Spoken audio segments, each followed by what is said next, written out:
L'esprit de la prophétie, dans la prophétie des situations, c'est ce thème que l'Église nous propose en ce jour, un thème très éloquent. Et tout à l'heure, nous aurons l'occasion de comprendre le bien fondé de ce thème. Je voudrais d'abord vous saluer, très chers téléspectateurs, vous qui prenez l'occasion de nous suivre. J'espère que le Seigneur vous bénira abondamment. Et c'est pourquoi je demande que la grâce de Dieu et la bénédiction de Dieu soit avec vous. Je suis très heureux d'accueillir sur ce plateau le révérend pasteur Esaïe Atemene, responsable du circuit de Djeko dans le district de Lakota.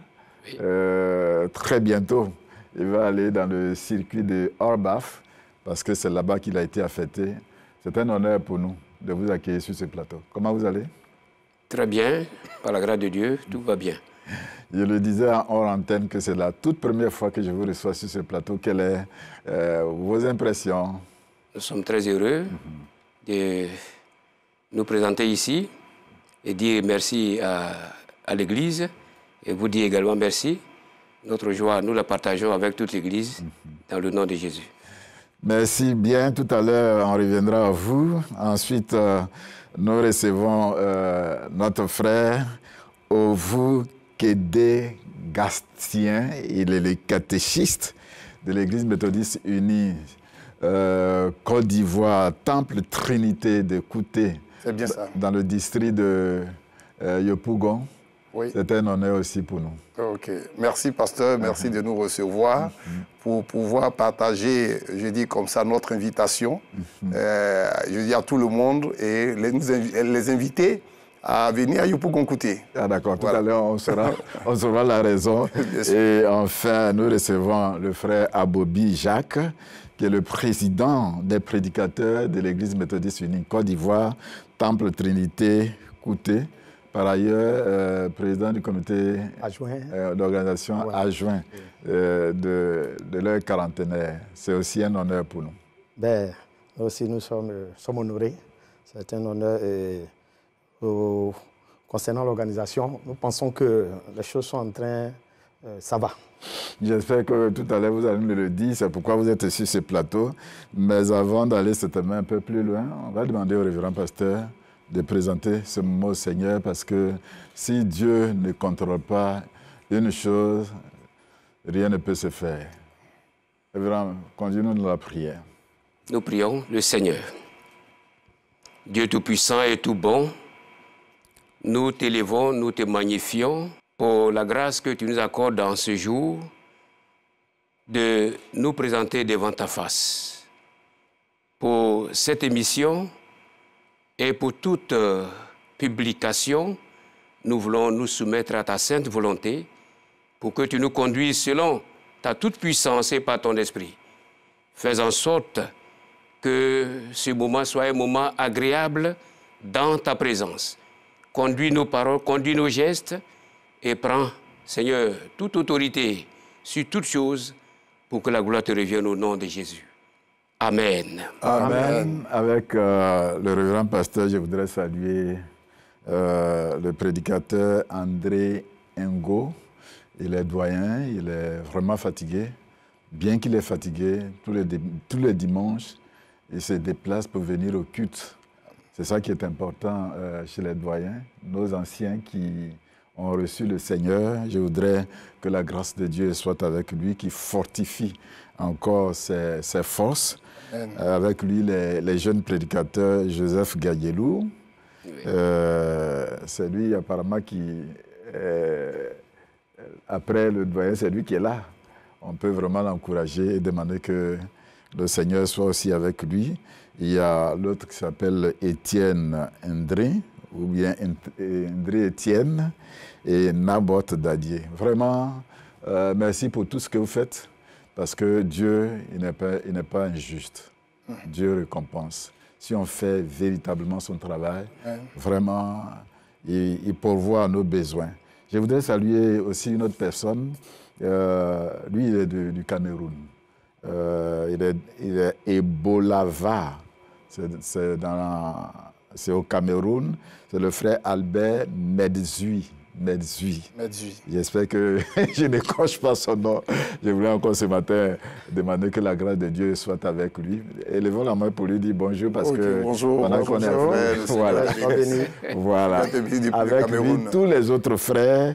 On ne peut pas oublier le révérend pasteur Michel Batekoudou. Michel Banassa. Il aime bien ça. Michel Barnabas. Voilà. C'est le révérend pasteur qui s'occupe de l'église méthodiste unie Côte d'Ivoire, Trinité de Kouté. De Yopougon Kouté. Ah oui, c'est comme ça que ça dit. On aime qu'on dise tout le nom. Ah d'accord, Yopougon Kouté. On ne peut pas oublier le surintendant. Oui, le surintendant, le très révérend Moundé. Qui vient d'arriver dans le district, mais il y a déjà beaucoup de choses qui se font là-bas. Oui, bien sûr, avec voilà. beaucoup de choses. Dire. Voilà. Vous êtes là exactement pour parler du quarantenaire de l'église Trinité de Pougon-Kouté. On va en parler longuement, mais il serait intéressant que nous placions la parole en première position pour être instruit, pour être éduqué. Aujourd'hui, l'église me propose, comme nous l'avons dit à la table de notre émission, l'esprit de la prophétie dans la prophétie des situations. Wow. Les textes qui sous-tendent ce thème, il y a 1 Roi, chapitre 22, versets 5 à 28, 1 Roi, chapitre 22, versets 5 à 28, j'espère que je ne me trompe pas, révérend pasteur. C'est ça. 2 Timothée, chapitre 4, versets 1 à 5, et Matthieu, chapitre 16, versets 21 à 28.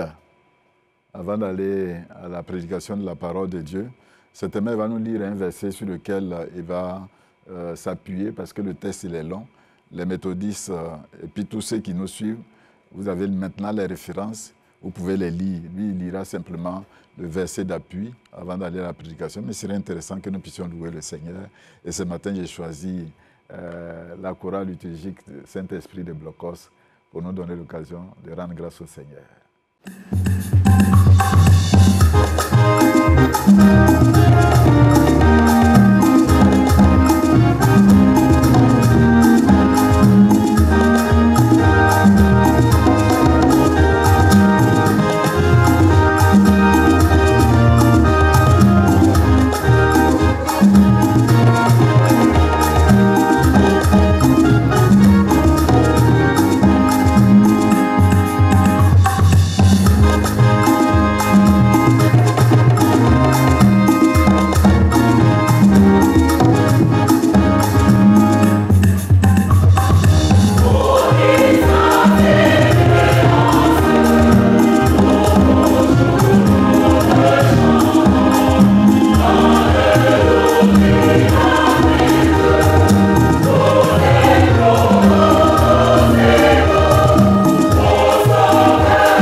Merci bien, la chorale de Saint-Esprit de Blocos, ma communauté. C'est une fierté pour moi parce que c'est une grande chorale. Je veux saluer ce matin ici Maître Gaumont Étienne, qui est le président du directoire musical de l'Église. Et la présidente de la chorale, c'est Abrebois Cynthia. On va laisser l'occasion au révérend. Peuple de Dieu, frères et sœurs en Christ, en ce jour du 13 août 2023, l'Église méthodiste unie Côte d'Ivoire nous propose le thème « L'esprit de la prophétie dans la prophétie de situation ». Nous allons nous appuyer sur le texte de 1 Roi au chapitre 22, versets 21 à 12, le verset 17 et les versets 21 à 23 que nous lisons. Sédécias, fils de Kenaania, s'était fait des cornes de fer et il dit, « Ainsi parle l'Éternel, avec ces cornes, tu frapperas les Syriens jusqu'à les détruire. » Et tous les prophètes prophétisaient de même en disant, « Monte à Ramoth en Galade, tu auras du succès, et l'Éternel la livrera entre les mains du roi. » Verset 17. Michée répondit, « Je vois tout Israël dispersé sur les montagnes, comme des brebis qui n'ont point de berger. » Et l'Éternel dit, « Ces gens n'ont point de maître, que chacun retourne en paix dans sa maison. » Les versets 21 à 23. Et un esprit vint se présenter devant l'Éternel et dit, « Moi, je le séduirai. » L'Éternel lui dit, « Comment? » « Je sortirai, répondit-il, et je serai un esprit de mensonge dans la bouche de tous ces prophètes. » L'Éternel dit, « Tu le séduiras et tu en viendras à bout? Sors et fais ainsi. » Et maintenant, voici l'Éternel a mis un esprit de mensonge dans la bouche de tous les prophètes qui sont là, et l'Éternel a prononcé du mal contre toi. Amen. Amen. Pour une bonne compréhension de notre texte, vous conviendrez avec nous de cette démarche que nous vous proposons. Premièrement, le contexte historique. Ramoth en Galade est une ville située à l'est du lac de Galilée, en Transjordanie, à la frontière entre Israël et la Syrie, conquise dès l'époque de Moïse par les Israélites. Elle avait été peuplée par les Lévites et elle servait de refuge. Les Syriens s'en étaient emparés et devaient faire partie des villes que Ben-Hadad avait promis de rendre à Akab. Mais le roi de Syrie n'avait pas tenu parole. C'est pourquoi le traité de paix entre Israël et la Syrie ne durera que 3 ans. Et pendant ce temps, les relations avec Juda s'étaient aussi nettement améliorées amicalement, si bien que le roi Josaphat put faire une visite d'État à son homologue Akab, roi d'Israël, à Samarie. 2. Quel est le mobile de la visite d'État de Josaphat, roi de Juda, à Akab, roi d'Israël? Il est bien de savoir que le peuple d'Israël et celui de Juda sont issus d'un même ancêtre, qui est Jacob. C'est bien dommage que des problèmes d'ordre sociopolitique les aient plongés pendant de nombreuses décennies dans des conflits fratricides qui ont fragilisé la paix et leurs relations. Mais il n'est jamais trop tard pour bien faire, dit-on. Et comme l'Éternel avait ordonné aux Israélites d'exterminer totalement ces différents peuples cananéens dès la prise et le partage du pays, vu qu'ils étaient idolâtres et combattaient Israël au nom de leur Dieu. Aussi se trouvaient-ils dans un état de décadence morale et irréversible. Mais il s'est avéré qu'il y avait encore des territoires non conquis et Israël se trouvait ainsi en présence des peuples qui n'avaient pas pu chasser et dû vivre avec eux et préféraient faire d'eux ses esclaves. Et pour ne s'être pas complètement débarrassé de tous ses habitants après avoir pris possession, ces pratiques idolâtres se sont poursuivies. Elles ont même été tolérées par ceux auxquels il avait été ordonné de ne jamais permettre la moindre activité occulte dans tout le pays. Cela a conduit les Israélites à se livrer eux-mêmes à des pratiques païennes. Cette pratique d'inspiration démoniaque qu'ont adoré Akab et Jézabel au point où le règne d'Akab avait une mauvaise influence sur la vie religieuse. En rendant visite à Akab, Josaphat, roi de Juda, ayant été informé qu'en dépit de ses promesses de redonner à Israël toutes les cités capturées, Ben-Hadad n'avait pas rendu cette ville de Ramoth en Galade. Josaphat se dispose donc et accepte de partir en guerre avec Israël contre la Syrie, c'est-à-dire que le peuple de Juda va combattre aux côtés de celui d'Israël et Josaphat suggérera à Akab de consulter le Seigneur avant d'engager toute action, vu les 2 victoires précédentes remportées par Israël grâce à Dieu. Mais Akab croyait en l'armée d'Israël et au soutien de l'armée de Juda que Josaphat veut lui apporter et non en l'Éternel. C'est pourquoi il faisait ses plans sans demander l'avis de Dieu. Troisièmement, le prophète Michée prédit la défaite d'Israël, contrairement aux 400 prophètes d'Akab. En d'autres termes, comment discerner les vrais prophètes des faux prophètes? Nous assistons ici à une scène saisissante où un vrai prophète du Seigneur est confronté à un groupe important de faux prophètes. L'auteur du livre de 1 roi nous dépeint de manière très vivante où les 2 rois assis entourés des prophètes du palais, tous prétendaient consulter l'Éternel et non Baal.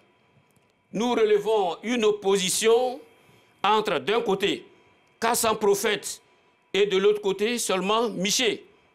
De même qu'en 1 roi 18, il y avait une opposition entre les 400 prophètes de Baal, 400 prophètes d'Astarté et le seul Élie. Mais ici, la différence est relevée des 2 côtés. Ce sont des prophètes de Dieu. La question est de savoir s'il faut monter contre Ramoth en Galade aux mains des Araméens. Les 400 faux prophètes promettent la victoire, mais ni leur nombre, ni leur proximité avec le pouvoir n'est une garantie de la valeur de leur prophétie. En réalité, ce n'étaient que des flatteurs du palais, dispersés à prédire ce que le roi désirait entendre. Ils étaient très heureux d'encourager Akab à partir en guerre et lui promettaient que le Seigneur lui donnerait la victoire. Sédécias, à la tête du groupe, avait même mimé sa prophétie, se fabriquant une paire de cordes de fer pour symboliser la façon dont les rois frapperaient l'ennemi et les vaincraient. Mais Josaphat reconnaît que ces prophètes se soucient plus de plaire au roi que d'écouter la voix du Seigneur. Et il demande à entendre un authentique prophète de l'Éternel et non un prophète de palais. C'est ainsi qu'Akab va avouer à contre-cœur qu'un autre prophète du nom de Michée pouvait être consulté. Mais Akab ne l'aime pas, car, dit-il, il est toujours prêt à critiquer les actions du roi et ne prophétise rien de bon sur moi. Josaphat a conscience que le critère de l'appréciation utilisé par Akab n'est pas juste. C'est pourquoi, sur un ton amical, lui fait un léger reproche de ne pas être disposé à écouter le prophète de Dieu. Et il insiste pour entendre Michée. Et on envoie un messager le chercher, lequel messager conseille à Michée de donner une prophétie qui irait dans le sens de celle des autres prophètes. Mais Michée refuse de plier à l'opposition populaire qui veut que la voix du peuple soit la voix de Dieu. La vérité divine n'est pas forcément conforme à la vie de la majorité. La parole de Dieu n'a pas son origine dans les pensées des gens, mais en Dieu lui-même. Michée s'engage à n'exprimer que ce que le Seigneur lui aura transmis. Une personne envoyée par Dieu ne peut avoir d'autre message que la parole de Dieu.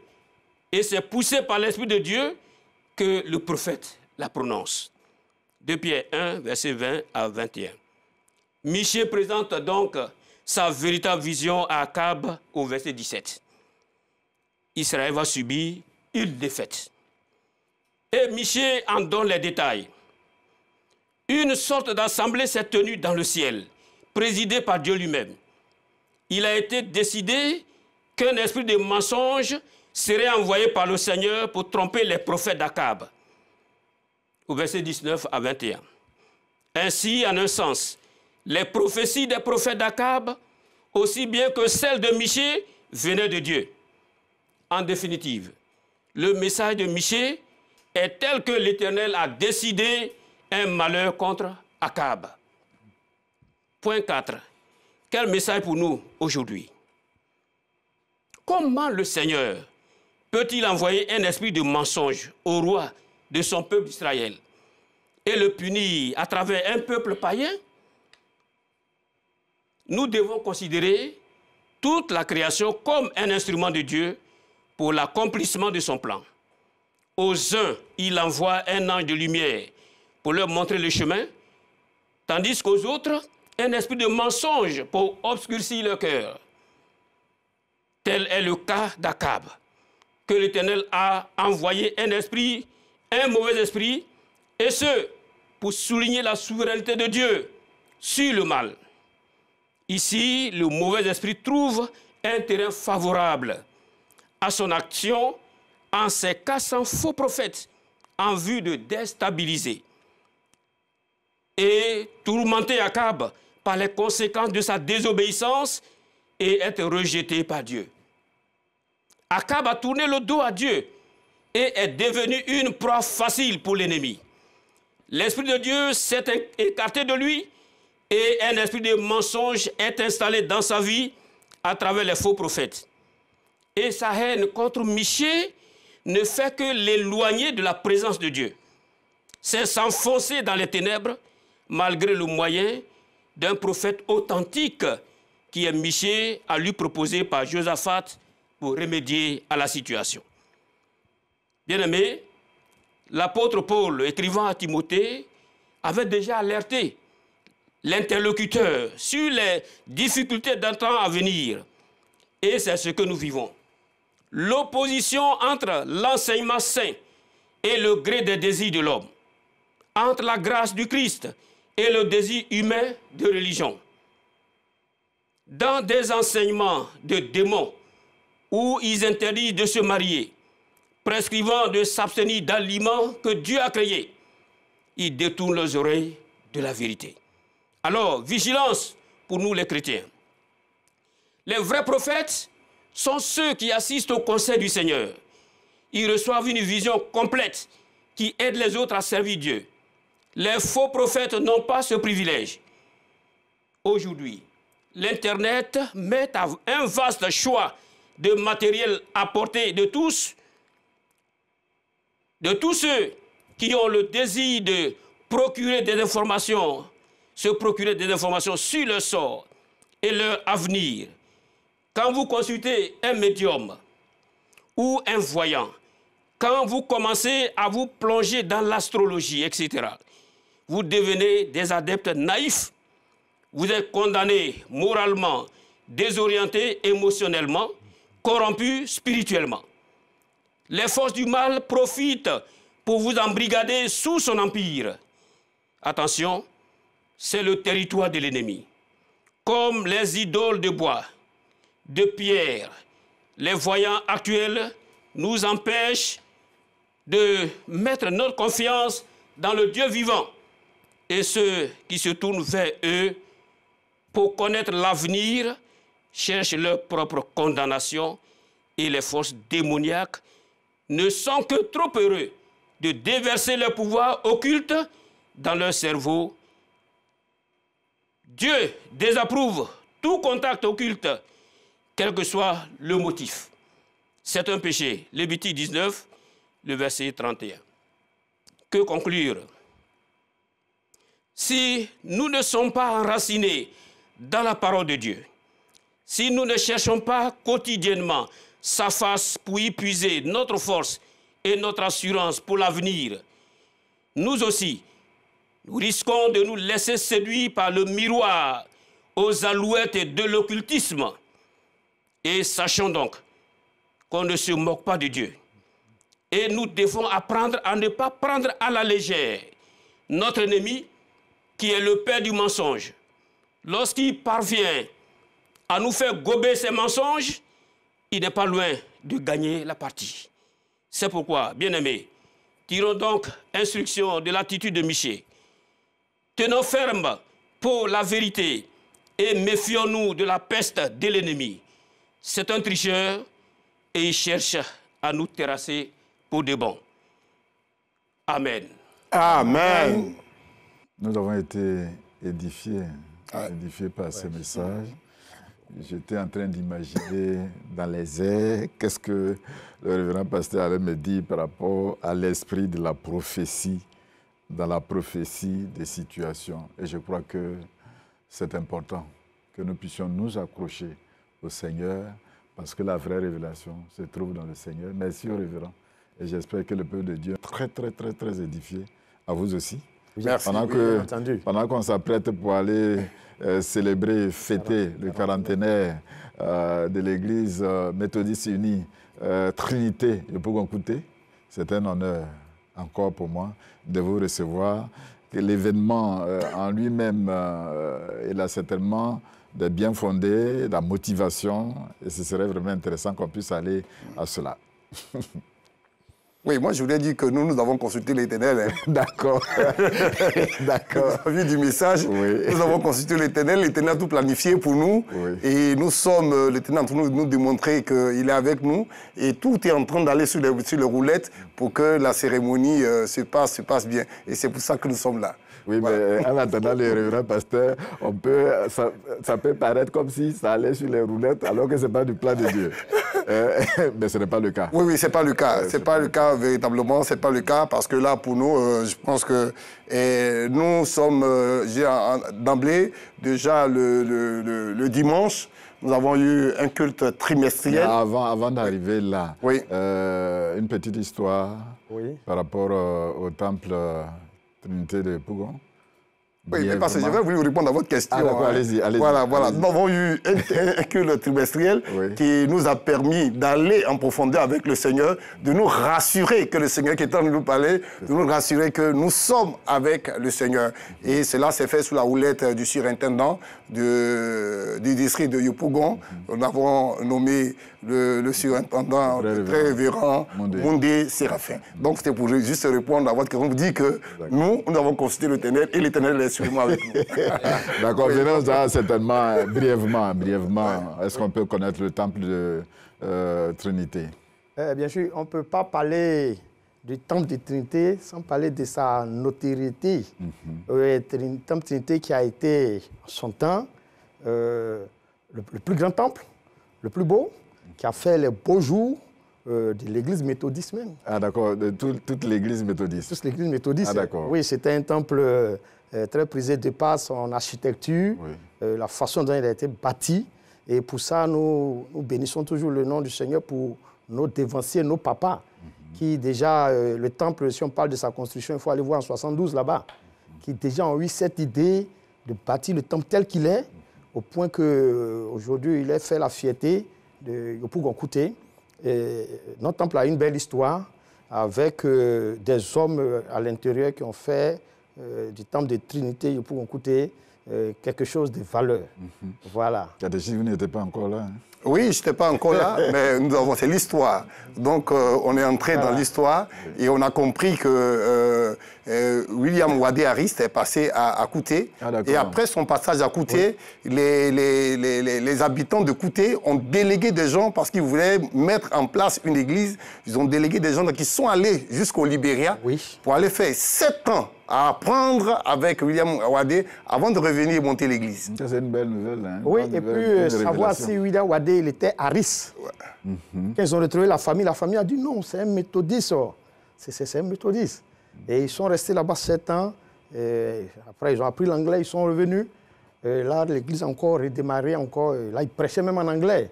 Voilà, c'est ce que nos aïeux nous ont laissé comme héritage. Ah, d'accord. C'est un bon héritage, ça. Oui, c'est un très bon héritage. Oui, parce que c'est pourquoi je voulais ajouter, c'est pourquoi le thème, notre thème de l'année à Trinité, c'est puisons dans notre passé pour une foi radieuse et inébranlable. Puisons dans notre passé la foi qu'avaient nos parents à Trinité de Kouté, bâti un temple qui a une capacité de 900 places. 40 ans déjà. À cette époque. À cette époque, il faut voir qu'ils avaient une foi, ils pensaient à vraiment avoir un nombre. Et si, bon, l'architecture, comme il a dit tout à l'heure, voilà la foi de ces personnes-là. Oui, voilà. Oui. Aujourd'hui, 40 ans, ça a été rénové simplement. Oui, ça a été rénové. Et bien entendu, on a ajouté aussi sur cet héritage, depuis les parents qui sont passés. Voilà, d'autres modifications se sont greffées à ça, mais l'ossature est restée. L'ossature est restée, et puis bon, on y a apporté quelques beautés, quelques artifices pour marquer aussi le passage de la jeune génération. Pourquoi on n'attend pas 50 ans pour fêter le jubilé, et puis vous, c'est à 40 ans que vous voulez rendre grâce au Seigneur? D'accord. OK. Pour cette question, août 1983, août 2023, ça fait exactement 40 ans. Et nous y étions en train de penser, nous avons déjà pensé, mais on a fait 20 ans. On a célébré 20 ans. Voilà. Et on était parti pour 50 ans, pendant qu'on s'apprêtait, on n'est pas sans ignorer que notre communauté a traversé une crise. Si. Et par la grâce de Dieu, tout est rentré en ordre. Voilà. Et donc, on s'est dit, mais quand tout est rentré en ordre, on s'est dit, mais est-ce qu'on n'est pas en train de terminer les 40 ans du désert pour rentrer maintenant de l'autre côté? Et donc, avec l'avènement de l'affectation du révérend Baté Koudou Michel Barnabas. Si vous avez mal dit son nom, vous rectifiez. Voilà. Avec l'avènement de son affectation, les choses ont été boostées de gauche à droite. Et les parents, tout le monde, ils ont compris que, ah mais attention, pourquoi ne pas s'arrêter au chiffre 40 et puis rentrer dans notre bénédiction? Voilà, donc je pense que... C'est une bonne motivation. Voilà, ça a motivé les gens. Et le pasteur communiquait avec les gens de gauche à droite, de cour en cour. Et puis bon, tout le monde, tout le peuple de Kouté, Trinité, a trouvé que c'est déjà bon. Voilà, donc on a compris que 40 ans... c'est la délivrance. C'est la délivrance. C'est la délivrance. Et puis pour nous autres, nous on est contents parce que nous, en 83, il fallait aller voir 12 ans, 11 ans là-bas. C'est nos parents qui ont fêté. Ça. Donc nous autres qui avons 40 ans et plus, nous aussi on veut fêter. Donc beaucoup de personnes comme ça ont donné les accords. Donc la motivation était lancée et puis c'est parti. 40 ans, comme si on sortait de l'Égypte. Voilà. De l'Égypte, du désert. Oui, pour aller à Canaan. Il y a des enseignements qui accompagnent ça. Donc, tout le monde à Yopougon-Kouté est d'accord pour 40 ans. Et le slogan à Trinité de Yopougon-Kouté, c'est « On a tous 40 ans ». D'accord. Il va rappeler le thème parce que... Oui, le thème, je le disais, c'est « Puisons dans notre passé ». Puisons donc dans notre passé pour une foi radieuse et inébranlable, que nous trouvons dans le texte de 1 Timothée, chapitre 1, le verset 3 et 5. Quelqu'un me disait par rapport à cette célébration, au lieu de gaspiller l'argent pour faire de la fête, est-ce qu'on ne pouvait pas faire autre chose?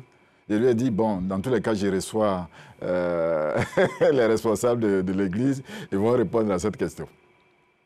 Ben, gaspiller de l'argent, bon, c'est leur droit, c'est leur appréciation, on ne peut pas leur en vouloir. C'est cela. C'est leur appréciation, on ne peut pas leur en vouloir. Mais comme l'a dit le catéchisme tout à l'heure, on a consulté le Seigneur et nous pensons que nous sommes dans la voie du Seigneur. Et voilà, tout est vrai, il y a toujours des critiques, hein, mais on regarde et puis bon, comme la majorité est engagée dedans, donc on préfère, si ce qu'on fait, ça s'appelle gaspiller, ben on peut faire gaspiller pour Dieu. Nous, on est content de ces gaspillages-là. Voilà. Pour nous, ce n'est pas un gaspillage. Ce n'est pas un gaspillage du tout. Parce qu'il faut toujours trouver du temps, il faut trouver toujours des moments pour célébrer l'Éternel. C'est ce qui est le plus important. Il ne faut pas que les gens regardent qu'est-ce qu'on va manger, qu'est-ce qu'on va boire, etc. Non, non, il ne faut pas que les gens regardent ça. Qu'ils regardent le culte en l'honneur de l'Éternel. C'est ce qui est le plus important. Dieu nous a gardés pendant 40 ans, il a gardé l'Église. Je vous dis que la peinture est restée 40 ans. Voilà. Tout est resté 40 ans. C'est aujourd'hui que nous avons commencé par enlever la peinture pour faire une autre peinture. Donc, tout est 40 ans là-bas dans le temple. Et donc, maintenant, nous sommes en train de rénover l'église pour aller. Donc, il faut dire merci à Dieu. Bon, 50 ans, nous disons merci à Dieu parce que nous sommes en train de fêter les 40 ans. Si on dit 60 ans que je ne suis pas là, bon, moi, je suis heureux d'être parmi ces personnes qui ont fêté. Bien entendu. Les 40 ans. Donc, voilà, c'est la joie pour nous. Donc, disons aux gens de regarder simplement au Seigneur la joie que nous allons apporter, glorifier notre Seigneur, le magnifier pour tout ce qu'il a fait pour l'église. C'est surtout ça. Autour d'un programme? Bien sûr, bien sûr. Oui. Bien sûr, un comité d'organisation a été mis en place. Oui. Et nous voulons au passage saluer le président, le chef Boli Léon. Voilà, donc c'est lui qui est le président du comité d'organisation. Et nous faisons office à côté de lui d'adjoint. Et voilà, nous sommes là seulement au nom de l'Église, mais aussi en son nom propre. Voilà. Et il y a un programme. Il y a un programme qui a véritablement commencé le dimanche 6 août. Par ce que nous on a appelé le culte trimestriel.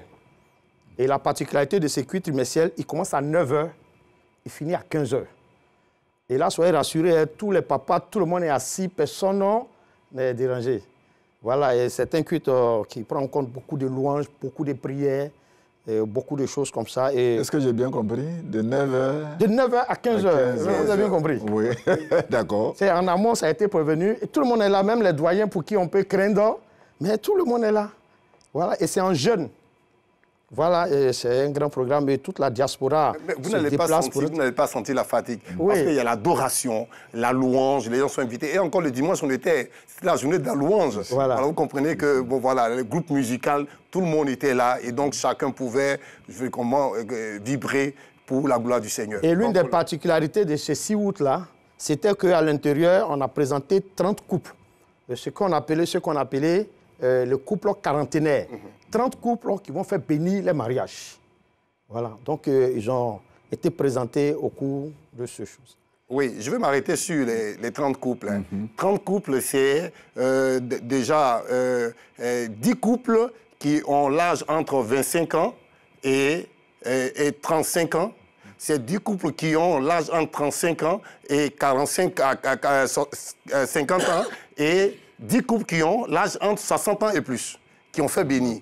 Donc, vous comprenez, quand on parle de 30 couples, là, ces couples-là, 10 pour parler de, voilà, des 10 commandements aussi, voilà. Un chiffre comme 10 commandements, mais aussi 3 plus 0 par les 30 qui fait Trinité. Donc, nous sommes dans le jubilé trinitaire, nous dirons comme ça. Donc, pour nous écouter, tout ça, c'est important. Oui. Voilà, puisque Trinité, même l'Église, c'est Trinité de Yopougon Kouti. Et donc, tout ça, le chiffre 30, ça fait, dans le cas du 3. Voilà, 3. Voilà. Lundi 7, journée de l'indépendance, ben, on a intégré ça dans notre programme. Et ce jour-là, ça a été l'occasion d'un concert écuménique avec les chorales catholiques et méthodistes. Grand concert écuménique. On salue un de nos techniciens, il dit qu'il aime bien les méthodistes et qu'il aime bien écouter la louange. La louange, c'est la force, hein. Oui. Vraiment la force de l'Église méthodiste unie Côte d'Ivoire. Oui, pour parler de John Wesley, Charles Wesley, et parole et musique. Et musique, voilà, exactement. Et vraiment. Exactement. Voilà. Et je dis même, hein, le dimanche, hein, les gens sont vraiment entrés en branle, les gens ont été transportés par l'Esprit de Dieu. Quand la louange, l'adoration a commencé par sonner à l'église. Voilà. Et donc, c'est la force aussi de l'église méthodiste. Je dis quelque part que quand il y a un groupe de jeunes, il y a chorale à côté. Et quand du dimanche, il y a chorale à l'église méthodiste. Et c'est notre force aussi. Et ensuite... Le samedi 12, il y a eu une célébration de 30 ans couple. Voilà qu'on appelait le couple quarantenaire. Ils ont été célébrés avec un certain nombre d'atouts que le conseil a mis à sa disposition. Et concernant ça, nous voulons laisser la parole au catéchisme. Oui, mais vous pouvez voir que les 30 couples-là quittent, ils ne sont pas à l'église, ils quittent quelque part dans Yopougon. Et les 30 voitures alignées, suivies, qu'on appelle devant par... Une procession, quoi. Oui, une procession par un cortège, un motard devant, et qui circule dans tout Yopougon-Kouté avec, je dis, des phares et puis, bon, du bruit. C'était beau. C'était beau. On va louer. C'était beau, il fallait voir, il fallait contempler, il fallait voir. On va louer le Seigneur et puis revenir.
Grâce au Seigneur par rapport à la chorale. Le programme continue aujourd'hui. Le programme continue, c'est un programme très dense.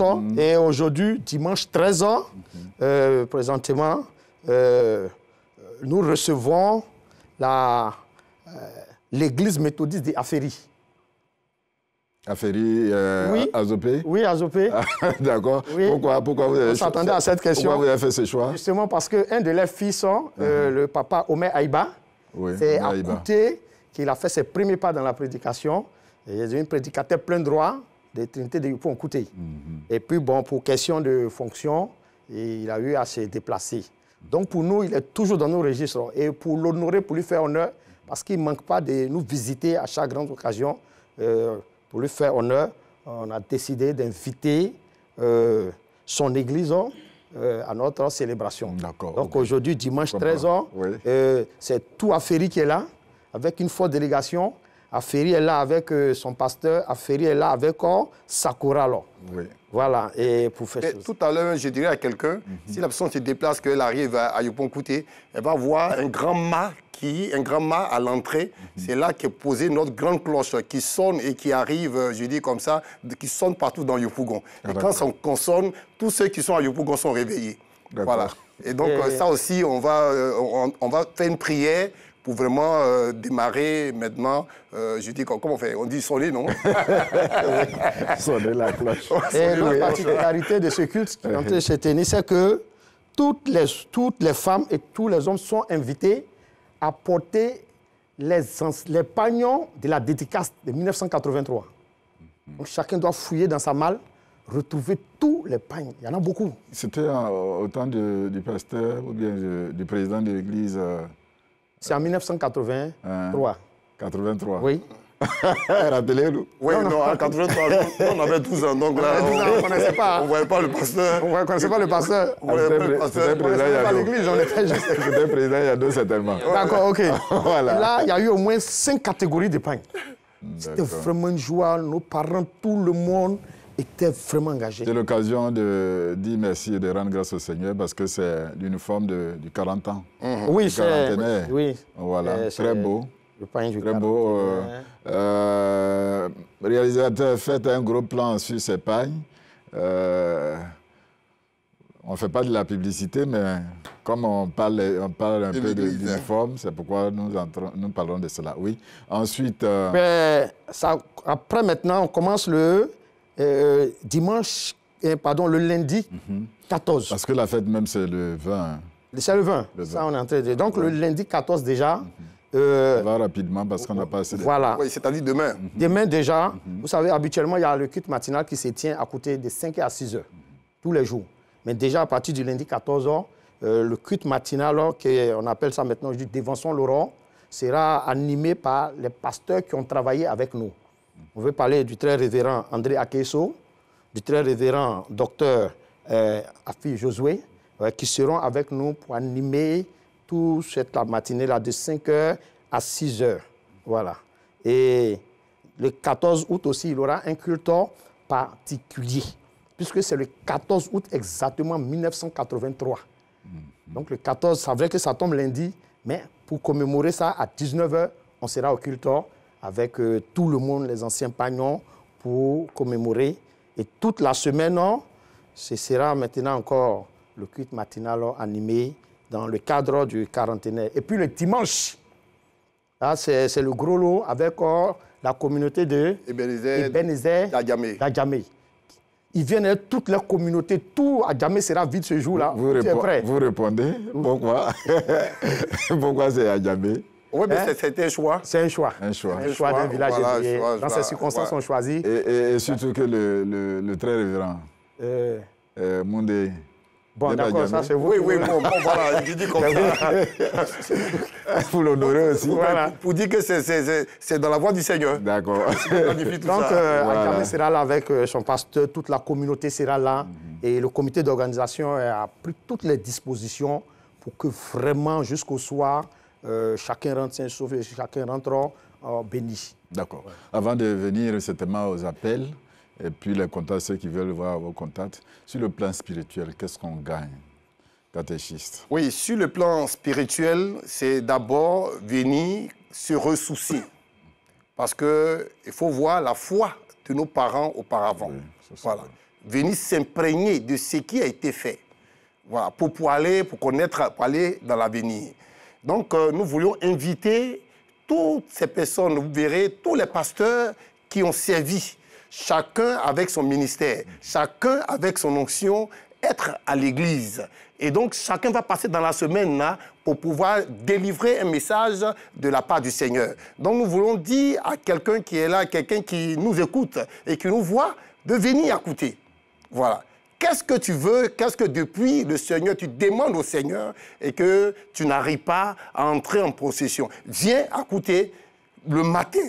En disant comme ça, dévançons l'aurore, nous défonçons le jour, nous dévançons les événements, nous dévançons les finances, nous dévançons tout ce qui est de santé, nous dévançons tout. Donc, demandons à quelqu'un de venir spirituellement se plonger avec le Seigneur à Trinité, écoutez, et je dis comme ça que nous allons arriver à bon port avec cette personne, avec le Seigneur. Il a commencé déjà les appels. Oui. Ceux qui sont invités. Oui, tout le monde... tous ceux qui ont pour parents, grands-parents, grand-mères, méthodistes, qui sont d'écouter sont invités. Sont invités. Sont invités. Maintenant, nous autres qui n'avons pas les parents là-bas, on n'est pas invités. On dit, si tu es passé à Yopougonkouté, si tu es membre de l'église, tu es invité. Ah, d'accord. Si tu es venu faire le marché à Yopougonkouté, où on parle du marché Kouté, là, si tu es arrivé là-bas, tu es membre de l'église, donc tu es invité. Je vais dire comme ça, peut-être à sa suite, avant qu'il ne termine, je veux dire que l'organisation était, en tout cas, parfaite. De telle sorte qu'il y aura des gens qui seront postés sur les voies pour attendre des invités. Tous ceux qui vont venir, des gens seront postés sur des voies parce que chacun doit avoir au moins 30 personnes à nourrir chez lui à la maison. Voilà. Donc, si tu es en train de venir, il ne faut pas penser que tu vas aller chez celui qui t'a invité. Celui qui te trouve sur la route, là, il te prend, tu es son invité, et tu vas aller manger celui qui fera tout ça. La confidence qu'on vous fait, le très révérend Moudé, il a un témoignage qui est attaché à l'église des Trinités de Yopougonkouté.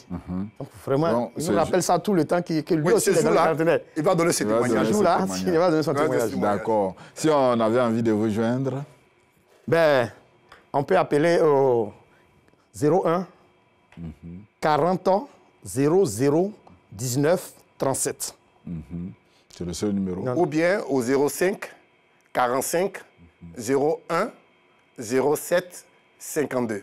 Je vais vous donner l'occasion de saluer les vieilles personnes, les mamans qui se déplacent tous les matins pour venir au culte, pour les saluer. En langue? En tchama, en quelques minutes. En tchama, ok. Le mot,